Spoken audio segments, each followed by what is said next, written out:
ओहो! आज तो हद हो गई, चाय तक पीने का समय नहीं मिला।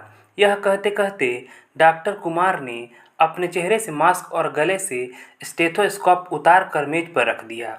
सुबह से लगी मरीजों की भीड़ को ख़त्म कर वह बहुत थक गए थे। कुर्सी पर बैठे-बैठे ही अपनी आँखें मूंद कर वह थकान मिटाने की कोशिश करने लगे। अभी कुछ मिनट ही बीते होंगे कि टेलीफ़ोन की घंटी बज उठी। घंटी की आवाज़ सुनकर डॉक्टर कुमार को लगा यह फ़ोन उन्हें अधिक देर तक आराम करने नहीं देगा। नंदू देखो तो ज़रा किसका फ़ोन है। वार्ड बॉय नंदू ने जाकर फ़ोन सुना और फ़ौरन वापस आकर बोला, सर आपके लिए लेबर रूम से कॉल है। आराम का ख्याल छोड़कर डॉक्टर कुमार कुर्सी से उठे और फ़ोन पर बात करने लगे। ऑक्सीजन लगाओ, मैं अभी पहुंचता हूं। फ़ोन रखते हुए कुमार लंबे लंबे कदम भरते लेबर रूम की तरफ चल पड़े। लेबर रूम पहुंचकर डॉक्टर कुमार ने देखा कि नवजात शिशु की हालत बेहद नाजुक है। उसने नर्स से पूछा कि बच्चे को मां का दूध दिया गया था या नहीं। नर्स ने बताया, सर इसके माँ बाप तो इसे इसी हालत में छोड़कर चले गए हैं। व्हाट? आश्चर्य से डॉक्टर कुमार के मुंह से निकला, एक नवजात बच्चे को छोड़कर वह कैसे चले गए? लड़की है ना सर, पता चला है कि उन्हें लड़का ही चाहिए था। अपने ही बच्चे के साथ यह कैसी घृणा। कुमार ने समझ लिया कि गुस्सा करने और डांट डपट कर अब कोई फायदा नहीं, इसलिए वह बच्ची की जान बचाने की कोशिश में जुट गए। कृत्रिम श्वास पर छोड़कर और कुछ इंजेक्शन देकर डॉक्टर कुमार ने नर्स को कुछ ज़रूरी हिदायतें दी और अपने कमरे में वापस लौट आए। डॉक्टर को देखते ही नंदू ने एक मरीज का कार्ड उनके हाथ में थमाया और बोला, एक एक्सीडेंट का केस है सर। डॉक्टर कुमार ने देखा कि बूढ़ी औरत को काफ़ी चोट आई थी। उनकी जांच करने के बाद डॉक्टर कुमार ने नर्स को मरहम पट्टी करने को कहा तथा कुछ दवाइयाँ लिख दी। होश आने पर वृद्धा महिला ने बताया कि कोई कार वाला उन्हें टक्कर मार गया था। माताजी, आपके घर वाले? डॉक्टर कुमार ने पूछा। सिर्फ एक बेटी है डॉक्टर साहब, वही लाई है यहाँ तक मुझे, बुढ़िया ने बताया।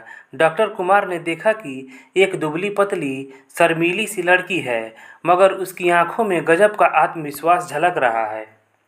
उसने बूढ़ी औरत के सिर पर हाथ फेरते हुए तसल्ली दी और कहा, माँ फिक्र मत करो, मैं हूँ ना, और अब तो आप ठीक हैं। वृद्ध महिला ने कुछ हिम्मत जुटाकर कहा, श्वेता मुझे ज़रा बिठा दो, उल्टी सी आ रही है। इससे डॉक्टर कुमार को पता चला कि उस दुबली पतली लड़की का नाम श्वेता है। उन्होंने श्वेता के साथ मिलकर उसकी माँ को बिठाया। अभी वह पूरी तरह बैठ भी नहीं पाई थी कि एक जोर की उबकाई के साथ उन्होंने उल्टी कर दी और श्वेता की गुलाबी पोशाक उससे सन गई। माँ शर्मसार सी होती हुई बोली, माफ़ करना बेटी, मैंने तो तुम्हें भी। उनकी बात बीच में ही काटती हुई श्वेता बोली, यह तो मेरा सौभाग्य है माँ कि आपकी सेवा का मुझे मौका मिल रहा है। श्वेता के कहे शब्द डॉक्टर कुमार को सोच के किसी गहरे समुद्र में डुबोए चले जा रहे थे। डॉक्टर साहब, कोई गहरी चोट तो नहीं है ना? श्वेता ने रुमाल से अपने कपड़े साफ करते हुए पूछा। वैसे तो कोई सीरियस बात नहीं है, फिर भी इन्हें 5-6 दिन देख रेख के लिए अस्पताल में रखना पड़ेगा। खून काफ़ी बह गया है, खर्चा तकरीबन। डॉक्टर साहब, आप खर्चे की चिंता ना करें, श्वेता ने उनकी बात बीच में काटी। कहाँ से करेंगी आप इंतजाम? दिलचस्प अंदाज में डॉक्टर ने पूछा।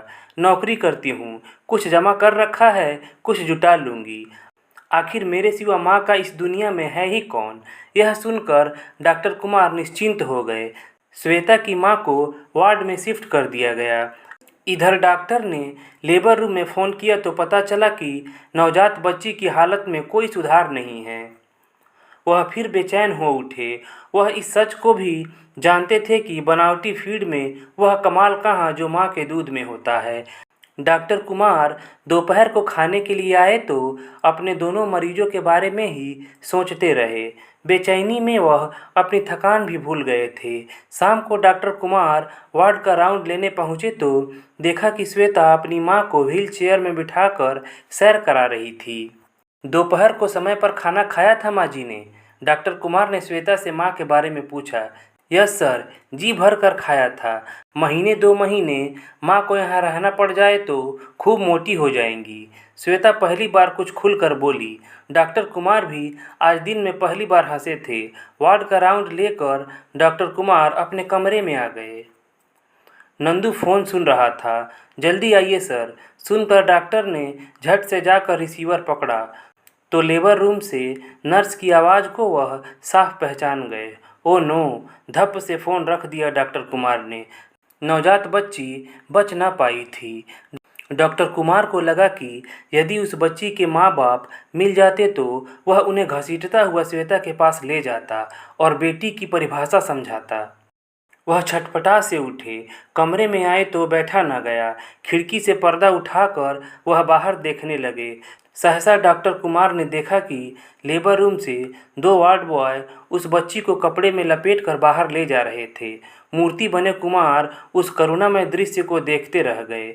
यूँ तो कितने ही मरीजों को उन्होंने अपनी आंखों के सामने दुनिया छोड़ते हुए देखा था, लेकिन आज उस बच्ची को यूँ जाता देख उनकी आंखों से पीड़ा और बेबसी के आंसू छलक आए। डॉक्टर कुमार को लग रहा था कि जैसे किसी मासूम और बेकसूर श्वेता को गला घोंट कर मार डाला गया हो। दोस्तों, अगर कहानी अच्छी लगी हो तो प्लीज़ लाइक कीजिएगा। चैनल को सब्सक्राइब नहीं किया है तो चैनल को सब्सक्राइब कर लीजिएगा। चलिए मिलते हैं अगले कहानी वाले वीडियो में। धन्यवाद।